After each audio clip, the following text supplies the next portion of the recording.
नमस्कार। मैं डॉक्टर कुमारी मनीषा, सहायक प्राचार्य हिंदी विभाग, कमला राय महाविद्यालय गोपालगंज, जयप्रकाश विश्वविद्यालय छपरा। मित्रों, आज मैं रीतिकाल के सुप्रसिद्ध कवि बिहारी लाल के व्यक्तित्व एवं कृतित्व पर इस व्याख्यान में प्रकाश डालूंगी। रीतिकाल हिंदी साहित्य के इतिहास का तीसरा काल रीतिकाल है। रीतिकाल में 3 तरह के कवि हुए: रीतिबद्ध, रीतिमुक्त और रीतिसिद्ध। रीतिसिद्ध कवियों में बिहारी लाल का नाम अग्रणी है। बिहारी लाल का जन्म ग्वालियर में सन 1595 ईस्वी में हुआ था। इनके पिता का नाम केशव राय है।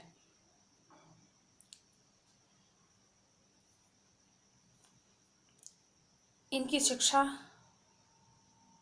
कवि केशव दास के द्वारा हुई थी।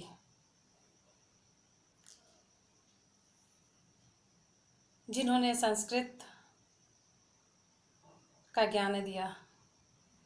उसके बाद वह जब आगरा आए तो उन्होंने उर्दू और फारसी की भी शिक्षा ग्रहण की। 8 वर्ष की उम्र में पिता के साथ वह ओरछा आ गए। इनके गुरु का नाम नरहरि दास था। इन्होंने निम्बार्क संप्रदाय में दीक्षा ग्रहण की, जहाँ राधा और कृष्ण के भक्ति में तन्मय हो गए। निम्बार्क संप्रदाय में दीक्षित होने के पश्चात ये राधा और कृष्ण के भक्ति भाव में लीन हो गए। तो हमने देखा कि दीक्षा इन्होंने निम्बार्क संप्रदाय से ली। तत्पश्चात शहजादा खुर्रम के कहने पर वह दिल्ली आए। उसके बाद अपने अध्यवसाय की खोज में वह राजा जयसिंह के दरबार तक पहुंचे।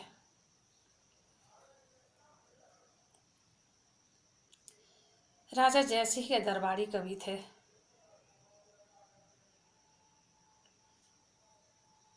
बिहारी लाल एक बार जब बिहारी लाल राजा जयसिंह के दरबार उनसे मिलने पहुंचे तो पता चला कि राजा जयसिंह अपनी नई रानी के प्रेम में आसक्त हो,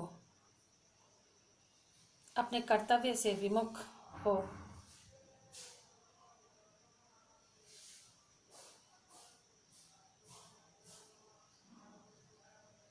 प्रेम में डूबे हुए हैं। तब उन्होंने, बिहारी लाल ने अन्योक्ति के माध्यम से, एक दोहा के माध्यम से राजा जयसिंह को उनके कर्तव्य का भान कराने का प्रयास किया। नहीं पराग नहीं मधुर मधु, नहीं विकास इह काल, अली कली ही सो बंध्यो, आगे कौन हवाल। बिहारी लाल ने यह दोहा राजा जयसिंह के पास लिखकर भिजवाया कि नहीं पराग नहीं मधुर मधु, न अभी पराग है, न प्रिय मधुर है, मधुर मधु है, न ही उस कली का अभी पूर्णतः विकास हुआ है। और ऐसे में ही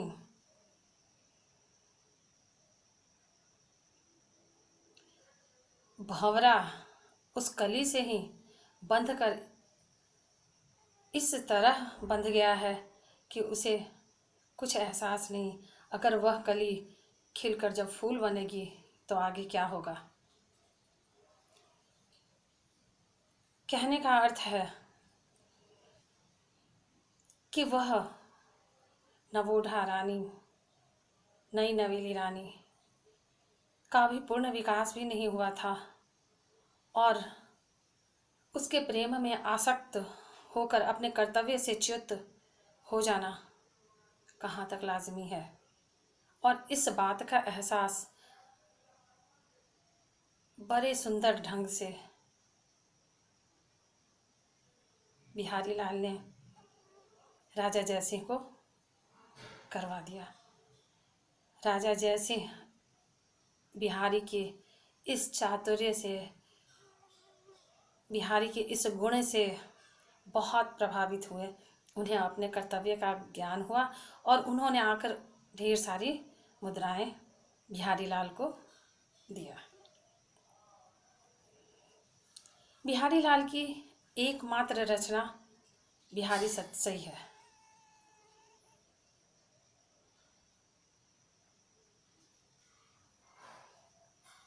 बिहारी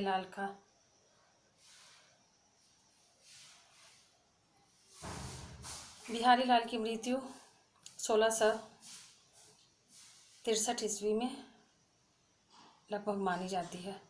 लगभग 1663 ईस्वी में बिहारी लाल की मृत्यु मानी जाती है। सतसई, इनकी एकमात्र सतसई बिहारी सतसई के नाम से प्रसिद्ध है, जिसमें 719 दोहों का संकलन है। इस दोहा में हम देखते हैं कि एक त्रिवेणी मिलती है। त्रिवेणी कहने का तात्पर्य यह है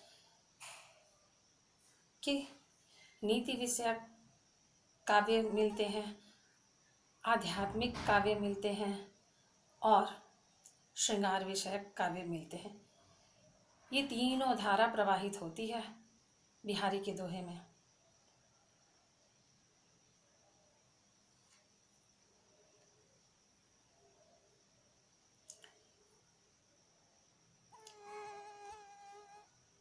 बिहारी का प्रमुख रस श्रृंगार रस हम कह सकते हैं। श्रृंगार रस प्रधान रस है और इनकी भाषा साहित्यिक ब्रज भाषा है, जिसमें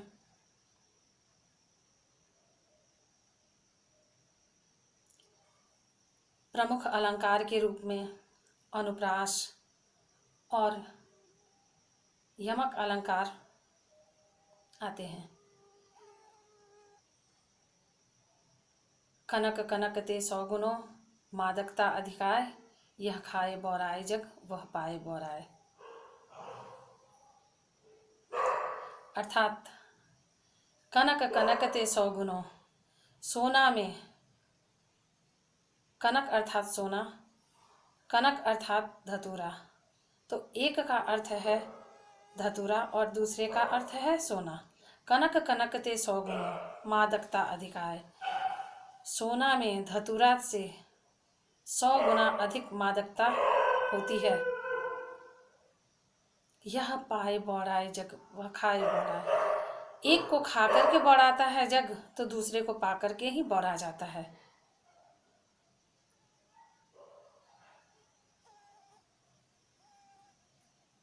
इनका प्रमुख छंद दोहा है और सोरठा का भी प्रयोग इन्होंने किया है।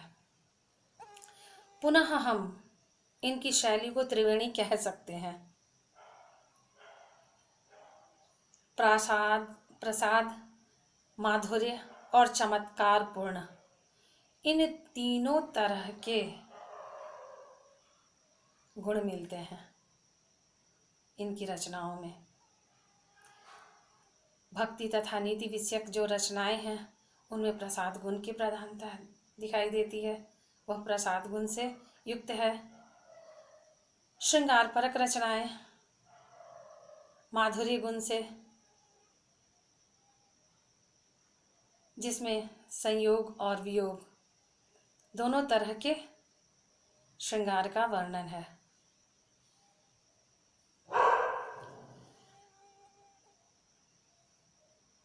इनकी रचनाओं पे सूफियों का भी प्रभाव दिखाई देता है वियोग श्रृंगार पर। चमत्कार पूर्ण रचनाओं में दर्शन, गणित, ज्योतिष विषयक रचनाएं आती हैं। ज्योतिष का एक बहुत सुंदर सा उदाहरण देखिए। पत्रा ही तिथि पायो, वा घर के चहुपास, नित्य प्रति पुण्योई रहे आनंद उजास।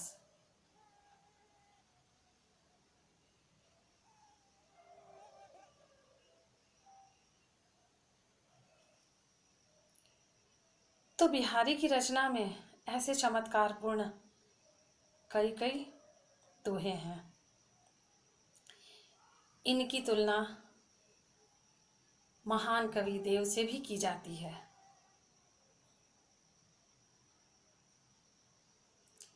इनकी रचनाओं में षड ऋतु वर्णन भी मिलता है।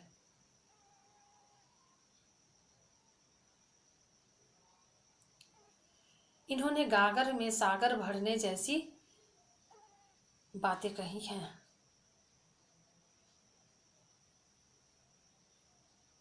एक वानगी देखिए इस दोहे में, जो कि बना तो समस्त क्रियाओं से है, लेकिन इसकी खासियत, इसकी विशेषता यह कही जा सकती है कि इसमें कहीं कोई कर्ता नहीं है। कहत नटत रीझत खिजत, मिलत खिलत लजियात, भरे भौन में करत है, नैनहु से सब बात। नायक नायिका के प्रेम से परिपूर्ण वार्तालाप, जो कि भरी सभा में बिना कुछ बोले नैनों की भाषा से सारी बातों का आदान प्रदान, जिसमें बातें कह देना भी,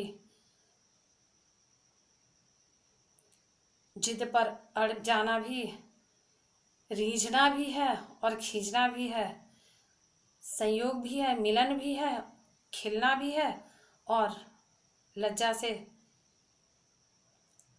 अभिभूत होना भी है। कहत नटत रीझत खिजत, मिलत खिलत लजियात।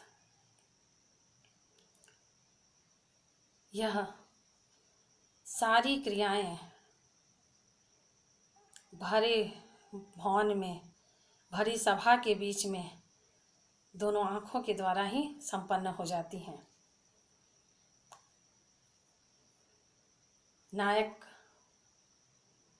प्रेम का आग्रह करता है, नायिका इस पर रीझती है, खींचती है, फिर दोनों की नज़रें मिलती हैं, मन प्रफुल्लित हो खिल उठता है, नायिका शर्म से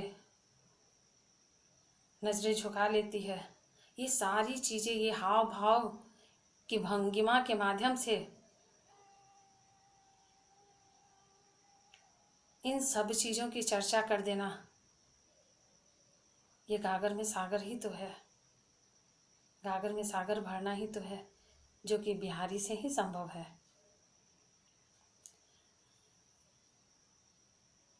उन्होंने कई कई रचनाएं की। सतसैया लिखने के क्रम में उन्होंने राधा की स्तुति करते हुए लिखा है, मेरी भव बाधा हरो राधा नागरी सोय, जातन की झाई परे श्याम हरित दुति होए। अर्थात हे राधा नागरी, मेरी भव बाधा को हरण करना, मेरी बाधाओं का हरण करना, जिसकी तन की परछाई से ही श्री कृष्ण खिल उठते हैं, वो राधा नागरी, तुमसे मैं विनती करता हूँ कि मेरी सांसारिक भव बाधाओं को हर लेना। उसी तरह है कृष्ण के सौंदर्य का वर्णन करते हुए उन्होंने कहा है, सोहत ओढ़े पीत पट श्याम सलोने गात, मनो नीलमणि शैल पर आतप पढ़्यो प्रभात।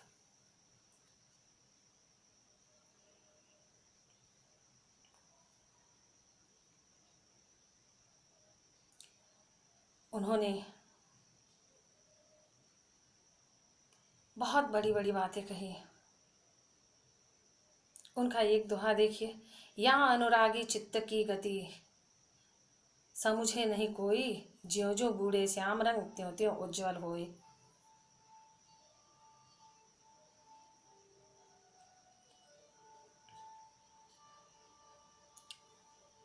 बिहारी की रचना गागर में सागर भरने जैसी ही है। तभी तो इनकी रचना के विषय में कहा जाता है, सत सहिया के दोहरे ज्यों नावक के तीर, देखन में छोटन लगे पर घाव करे गंभीर। तो यह तो था बिहारी लाल का व्यक्तित्व एवं कृतित्व का परिचय। अगले व्याख्यान में हम फिर मिलेंगे किसी और विषय के साथ। धन्यवाद।